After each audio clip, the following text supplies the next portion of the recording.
Your wedding's too close to my birthday. Move it, my mom demanded. My wedding was planned a year ago. Her birthday's 3 weeks before. I said no. She didn't attend. Told everyone not to come. 47 people canceled. I posted photos anyway. Best day of my life. When they saw how happy we were, I don't know how I became this guy. The guy with a wedding walkout. The guy counting cancellations like a running total. I couldn't stop checking. The guy who ends up posting photos out of mixed feelings and relief at the same time. But I guess if you grow up in a family where everything has to orbit one person, eventually your big day becomes a scheduling conflict. My name is Simon Hayes. I'm a full-time influencer. I know, I said no. It means I'm always on DMs at 1 a.m., brand calls during dinner, editing at weird hours because the light was better at golden hour. And I'm a slave to the algorithm. I'm also the oldest kid in my family, which means I'm the default fixer, the planner, the peacemaker, the one who should understand. I'm not some perfect comes in, man. I bite my nails when I'm stressed. I drink coffee like it's a personality trait.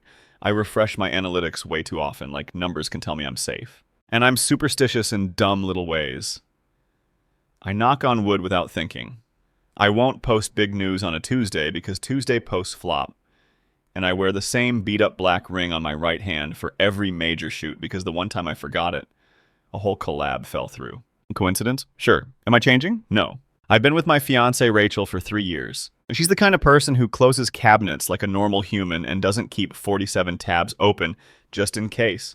She has a real job with real hours. I love her for that stability, and I hate myself a little for how much I've depended on it.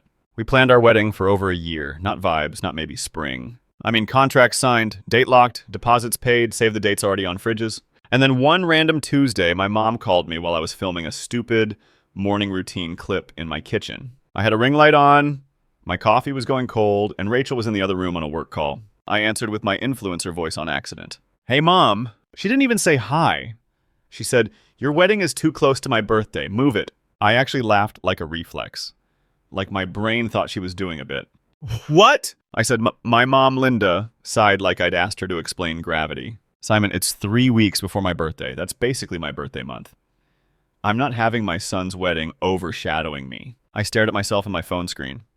The ring light made me look like I was about to cry for a thumbnail. Mom, I said slow, we planned this a year ago. And I'm telling you now, move it. I heard Rachel's voice muffled through the wall. Still on her call, still living in reality. I lowered my voice. This isn't a thing. You know that, right? My mom's voice went sharper. Don't start. You always do this. You never think about me. There it was, the trigger, the familiar script. I could feel the old role trying to slide onto my shoulders like a heavy coat. I swallowed and said the first honest thing that popped into my head. No, just no. There was a pause, not silence, more like a control tactic. Then my mom said very calmly, fine, have it without me. And she hung up. I stood there with my phone in my hand, my coffee sour on my tongue, the ring light buzzing faintly. Rachel walked out a minute later, eyebrows up. You look like you just got jumped. I tried to laugh again. It came out wrong. My mom says our wedding is too close to her birthday. I told her she wants us to move it. Rachel blinked twice. Her birthday is, 3 weeks before? Rachel just stared at me. And then she said quietly, Simon, she's going to try to derail this. And I hate that Rachel was right. My mom has always treated her birthday like a national holiday. Not cake and dinner. More like week-long build-up. Required phone calls, required posts, required praise. When I was a kid, she'd literally say, it's my birthday month, so let's all be nice. Like she was the boss of time. And I've spent most of my life making it work. I was the kid who remembered the candles, who ran to the store for balloons, who took pictures so she could post them and act like we were a perfect family. My younger sister Megan learned early that if you hype mom up, you get rewarded. My dad Tom learned early that if you go quiet, you survive. And I learned early that if you argue, you become the villain. So yeah, when I became an adult, I kept being the fixer. Even when my influencer thing started taking off, my mom acted like it was her accomplishment. Tell them I inspired you, she'd say. Or send me that brand's number. I have ideas. Or my personal favorite. You should film my birthday party. That would be good content. Rachel saw it immediately. She didn't grow up in a manage the mood house. She grew up in a we talk like adults house. The first time my mom guilt me into driving 2 hours for a dinner and then criticized my appearance the whole time, Rachel just sat there like she was watching a documentary. When we got engaged, Rachel and I agreed on one thing fast. We wanted a wedding that felt like us. Not huge, not fancy in a fake way. Just solid, good food, good music, our friends, people who actually like us. We toured venues, we picked one. We picked a Saturday because people have jobs and flights and lives. We signed, we paid deposits. We booked a photographer Rachel loved because she hated the fake stiff wedding look. We booked catering that wasn't dry chicken. We did the whole spreadsheet thing like responsible adults. We sent save the dates. My mom responded with a thumbs up emoji. That should have been my warning sign. Because my mom doesn't do thumbs up unless she's saving her energy for a bigger move. After that first call, she started escalating in ways that were honestly impressive if it wasn't my life. She called me the next morning like nothing happened. So I looked at dates, she said. You can move it to October. That gives everyone time. Mom, I said, we're not moving it. She did that thing where she pretends she can't hear the word. Also, if you move it, you can do it at that vineyard your aunt likes. We already have a venue. You can lose the deposit. It's just money. That made me laugh again, except this time it was bitter. Just money, right? Cool. Are you paying it? My mom's tone chilled. I shouldn't have to pay because I'm not the one being selfish. Rachel was sitting at the table across from me, silently drinking water and watching my face. She mouthed, "Don't." I tried. I really did. I tried to keep it calm. Mom, your birthday is 3 weeks before. We're not overlapping. You'll still get your birthday. You'll still get your calls and your posts and whatever you need. Her voice went high. Whatever I need. Wow. So that's what I am to you, a needy old woman. I didn't say that. You know what? Forget it. If you can't respect me, I won't be there. This became the pattern. Every conversation turned into this weird trial where she was the victim and I was the criminal. Then she brought other people in. First it was my sister, Megan. She texted me, "Megan, mom's really hurt." Me? By what? A date on a calendar. Megan, she feels like you don't value her. Me? I'm getting married. Megan, exactly. It's a big change for her. A big change. Like Rachel is a hurricane and mom is a fragile historic building. Then my dad called me. My dad almost never calls unless someone is dying or the Wi-Fi is out. He went straight into it. "Hey bud," he said soft, "your mom's upset." I know. Can you just consider moving it to keep the peace? There it was, the family motto. Keep the peace. Translation, give mom what she wants so she stops making noise. Dad, I said, we have contracts. He sighed. Your mom's not asking for much. I felt something hot in my chest. Not rage, more like finally being awake. Not asking for much? I repeated. She wants us to move our wedding because it's near her birthday. Dad went quiet. Then he said she just doesn't want to feel forgotten. Rachel reached over and squeezed my hand so hard it almost hurt. I said she won't be forgotten, but she can't control this. Dad's voice got a little sharper. You know how she is, Simon. And that's the other family motto. You know how she is? Like it's a weather forecast. Like we're supposed to build our lives around her storms. After that, my mom stopped calling me directly and started performing in the family group chat. She wrote, "Mom, I just want my son to care about his mother's feelings, that's all." Mom, some people get so famous they forget who raised them. Mom, I hope Rachel is happy taking you away from your family. Rachel saw that last line and just stared at my phone. She's blaming me. She always does that, I said automatically. Rachel's eyes went sharp. Simon, that's not normal. I wanted to defend my mom out of habit. Like a reflex. Like a dog going back to the hand that hits it because sometimes it also feeds you. But then my mom sent the message that made my stomach drop. Mom, if the date stays, I won't attend and I won't pretend this is okay. I'll be telling people why. Rachel whispered, she's gonna sabotage. I told myself she wouldn't. Because the alternative was admitting my own mother would torch my wedding over attention. I tried one last adult phone call. I went outside, leaned against my car, and dialed her. Mom, I said, please don't make this bigger. She was instantly cold. I'm not making it bigger. You are. We're not moving it.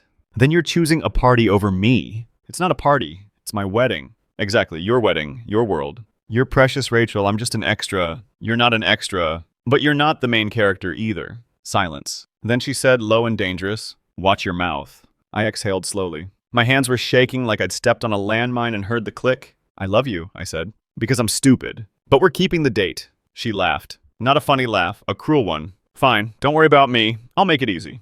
And then she hit me with the real punch. If you post anything about your wedding online, I will make sure everyone knows what kind of son you are. I literally just stood there. Because my job is online, my life is online, my income is online. She wasn't just threatening to skip a ceremony. She was threatening my entire world. I went back inside and told Rachel. Rachel didn't panic. She got quiet, which for her is worse. Then she said, okay, if she wants a public conflict, she can have it. But we're not moving the wedding. I stared at her. You're not scared? Rachel shrugged. I am, but I'm more scared of what happens if we give in now. That night, I opened our wedding budget spreadsheet and just stared at the numbers until my eyes burned. Venue deposit, catering deposit, photographer deposit, DJ deposit, florals. None of it was just money. It was my work, my time, my brand deals. The nights I stayed up editing instead of sleeping. The stupid sponsored posts I did, even when I hated them. I looked at my bank app. The wedding account was real. The deposits were real. The date was real. My mom's ego was also very real, and she was about to test how far she could push. The first cancellations didn't come from my mom. They came from my aunt. She texted me 2 weeks before the wedding. Aunt Lisa, hey honey, I'm so sorry. I don't think we can make it. Me? What? Why? Why? Aunt Lisa, your mom said there's drama, that you moved the date to hurt her, and that it's unsafe. Unsafe? I actually said it out loud in my kitchen like a question. Unsafe? Rachel looked up from her laptop. What's unsafe? I showed her the message. Rachel's mouth fell open. Is she making up lies? Then my cousin canceled. Then an old family friend. Then another aunt. It was like watching dominoes fall in slow motion. So I did what any adult does. I checked my email, and there it was. Subject line from our caterer. Urgent guest count confirmation needed. Because we were days away from final numbers. We were locked in. Rachel was trying to stay calm, but I could see the stress in her shoulders. She started doing everything extra neatly. That's her tell. When she's anxious, she organizes. I, on the other hand, did what I do when I'm anxious. I refreshed my phone. Then the family group chat exploded. My mom posted a long message at 7:13 a.m., like she'd been drafting it with coffee and spite. Mom, since Simon refuses to move his wedding away from my birthday, I won't be attending. Mom, I won't support disrespect. Mom, and I think other family members should consider whether they want to be part of this too. Then she added the line that made my stomach flip. Mom, I have told some of you privately what's really been going on, including the financial side. The financial side? Rachel stared at the screen. What financial side? I didn't even know. Then Megan chimed in. Megan, Simon, you could just move it. You're being stubborn. Me? Mom is literally telling people not to come. Megan, she's protecting herself. You've embarrassed her. My dad sent a single message. Dad, we're disappointed. That was it. That was my father's whole contribution, while my mother lit my life on fire. Rachel whispered, call her right now. So I did. She answered like she was waiting. Hello, she said sweetly. What are you doing? I asked. She sighed dramatically. I'm setting boundaries. Something you don't understand. You're telling people not to come. I'm telling people the truth. You don't want the truth out there? Then stop treating me like trash. What truth, Mom? What are you even saying? Her voice sharpened. That you've been throwing money around like you're some big man now. Like your wedding is more important than your own mother. Like you're ashamed of us. Rachel grabbed my phone and put it on speaker without asking. She was done being polite. Rachel said, Linda, this is Rachel. You're lying to people. My mom didn't miss a beat. Oh, hi, Rachel. I'm glad you're listening. Maybe now you'll understand what you're doing to this family. Rachel's voice was calm but cold. We are not moving our wedding date. Then you can have it without us. I said, Mom, you're ruining this. She laughed again. No, Simon, no. You're ruining it. You want to be the main character. Fine. Be the main character alone. And then, she said the sentence that snapped something in me. I'm your mother. If I say your wedding is inconvenient, it's inconvenient. I felt my hands stop shaking. Like my body finally made a decision. No, I said. Actually, it's not. There was a pause. I continued. You don't get to control this. You don't get to threaten people. You don't get to pressure my family. My mom's voice turned icy. Watch me. Rachel leaned close to the phone. Linda, she said, if you keep doing this, we will tell people exactly what you said. We will show receipts. My mom scoffed. Receipts? You sound ridiculous. And that's when I realized she didn't think I'd stand up to her. She thought I'd fold like always. So I opened the group chat. My thumb hovered over the keyboard. I could feel my heartbeat in my ears. Rachel nodded once like, do it. I typed, me, I'm not moving my wedding. Mom's birthday is 3 weeks before. The date has been booked for a year. Deposits are paid. Anyone who wants to come is welcome. Anyone who doesn't, I understand, but please don't spread lies. Mom instantly responded. Mom, stop manipulating people. You're using money to guilt everyone. That line hit me like a slap. Because it was pure projection. She was the one using guilt. She was the one weaponizing family. So I did something I never do. I went for facts. I posted screenshots. The venue contract date, the invoice dates, the timeline, not bank info. Just proof. Me, here's proof the date was booked a year ago. No one planned this around anyone's birthday. The chat went silent for a full minute. Then my aunt typed, Aunt Lisa, Linda, why are you doing this? My mom replied, Mom, because my son has changed. He thinks he's better than us now. And that's when I wrote the message that changed everything. Me? I'm not better than anyone. I'm just done being controlled. If you choose not to come because you can't be the center of attention, that's your choice. But don't punish Rachel and me for it. I sent it. My mom called me immediately, like she was trying to yank me off the stage. I didn't answer. Rachel looked at me and said, block her. My stomach twisted. My brain screamed. You can't block your mom. But my hands moved anyway. I blocked her number. Then I blocked her on every app. Then I sat down on my kitchen floor, still holding my phone. and just breathed. Like I'd been underwater for years and finally surfaced. Rachel sat beside me. "We're still getting married," she said, and I nodded. But my phone kept buzzing with new cancellations. By the end of the day, 47 people had backed out. 47. I opened our seating chart and watched the names disappear. It felt like someone was erasing my life. Rachel took my hand. "We're going to have the best day anyway." I wanted to believe her. I really did. The week of the wedding was brutal. Not because of vendors or logistics. Those were annoying, sure. Final head counts. Catering confirmations. The florist asking if we still wanted the same table arrangement. But the brutal part was the emotional whiplash. One minute I was texting the DJ about the playlist. The next minute I was staring at my phone thinking my own mother tried to cancel my wedding. My dad didn't call. Megan didn't apologize. A couple relatives sent weak messages like, "Sorry, it's complicated." Or, "Your mom is really upset." Like I was the one who started a fire. Rachel's family stepped up hard. Her dad came over with a toolbox because the welcome sign was wobbling. Her mom dropped off trays of pastries because she said, "You two need to eat something." My friends stepped up too. They didn't ask questions. They just showed up. My best friend Dean said, "So we have more cake per person now?" And, the day before the wedding, I got an email from the venue. "We noticed the head count dropped significantly. Are you okay?" That's how obvious it was. Even vendors were like, "Sir, are you being haunted?" I was anxious the whole morning of the wedding. I kept checking my phone like my mom could somehow break through the block like a final boss. Rachel was calm in that scary way. She was focused. She looked beautiful and annoyed at the same time. "Today is ours," she said. "No one gets to take it." At the venue, I saw the empty seats and felt the sting again. Not just, oh, fewer guests. It was the meaning behind it. People chose fear of my mom over supporting me. But then the music started. Rachel walked in and something in me unclenched. Because she was smiling at me like I wasn't a problem to solve. Like I was her person. Like I was enough. Enough. We said our vows. My voice shook, but I got through it. When the officiant said, "You may kiss," everyone cheered so loudly it actually startled me. Like they were trying to drown out the absence with noise. And it worked. The reception was honestly insane. Not in a chaotic way. In, "how is this the best night of my life" way. We danced without worrying about who was watching. We ate like we were starving. We laughed. Rachel's friends taught my friends some ridiculous line dance. Dean gave a toast that was mostly jokes. And then he said, "I've never seen Simon look this free." And I had to clear my throat a lot. At one point, I looked around and realized something. The people who stayed were the people who mattered. Near the end of the night, Rachel and I went outside for air. The string lights were glowing. The city noise felt far away. We stood by the side of the building and just breathed. Rachel whispered, "Any regrets?" I thought about my mom. I thought about the 47 canceled RSVPs. I thought about my dad's disappointed message, and then I thought about how I felt right then. Calm, safe, loved. "No," I said. 0. The next morning, Rachel posted one photo. Just one, us laughing, forehead to forehead, sweaty from dancing. I didn't want to post, not because I was ashamed, because I knew my mom would see it through someone. Rachel said, "Post anyway." So I did. I posted a carousel. Vows. First dance, cake. Our friends being idiots, Rachel smiling so hard her cheeks looked sore.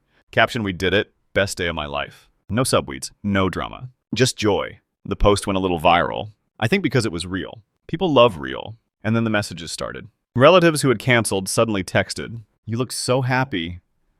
I'm sorry I didn't come. Your mom told me you moved it despite her. I didn't realize she was lying." My favorite message was from Aunt Lisa. "Aunt Lisa, I'm embarrassed. I should have come. I let Linda scare me." Me, "Thank you for saying that. I'm not doing this fight anymore." "Aunt Lisa, I understand. But she's losing it. She's telling everyone you humiliated her." Of course she was. A friend sent me a screenshot from someone's Facebook. My mom had posted a vague status. Like some children forget their mothers once they get a little attention. Comments were split. Some people were feeding her. Some people were asking questions. Then Rachel got a DM from one of my mom's friends. It said, "I saw the pictures. You look beautiful. I'm sorry she did this." Rachel showed me and said, "Even her friends know she's wrong." A week later, my dad finally called. I stared at the phone for a long time. Rachel didn't tell me what to do. She just sat right by me and waited. I answered. "Hey." My dad said it like we were discussing lawn care. "Hey," I said. He cleared his throat. "Your mother is upset." I almost laughed. "Still, she feels you chose strangers over family." I felt the old anger rise, but it didn't control me this time. "I chose my wife," I said. "That's what marriage is." Dad went quiet. Then he said, "Smaller, she didn't think you'd go through with it." That sentence made me cold. She thought the boycott would work. I said, "Dad didn't deny it?" Then he tried one more time. "Can you just apologize so we can move on?" And in that moment, I saw the whole pattern like a map. Apologize so mom feels powerful again. Apologize so everyone can pretend the sabotage never happened. Apologize so I go back to being manageable. No, I said. I'm not apologizing for getting married. Dad sighed. You're making this permanent. No, I said. She did. And I hung up. My hands weren't shaking. That's how I knew I'd changed. I used to think boundaries were dramatic, like something you did when you hated people. Now I understand boundaries are what you do when you finally love yourself enough to stop bleeding for someone who won't stop cutting. My mom wanted me to believe my wedding was a betrayal. But the truth is simpler. My mom wanted control. She wanted me to bend the way I always had. She wanted the power of knowing she could snap her fingers and rearrange my life. And when I didn't, she tried to punish me publicly. She tried to use family like a weapon. And for a second it worked. 47 people canceled. I felt humiliated. I felt small. I felt like a kid again. But then my wedding happened, and it wasn't ruined. It was ours. And that's the part my mom didn't predict. She thought taking people away would make the day empty. Instead, it made the day honest. I look at the photos now, and I don't see missing seats. I see Rachel's face when she realized I wasn't going to fold anymore. I see my friends holding me up without asking for anything in return. I see the exact moment I chose my future over my old fear. My mom still tells her version of the story. I'm sure she always will. In her version, she's the victim of an ungrateful son and a controlling wife. But I'm done living inside her version. Rachel and I have a rule now. We don't negotiate with emotional pressure. If someone wants to love us, they show up. If someone wants to control us, they get distance. And if someone tries to ruin our happiness because it isn't centered on them, they don't get a front row seat to our life. That's the moral, I guess. Sometimes family is just a word people use to demand access. And sometimes the healthiest thing you can say to your own mother is the smallest word that changes everything. No.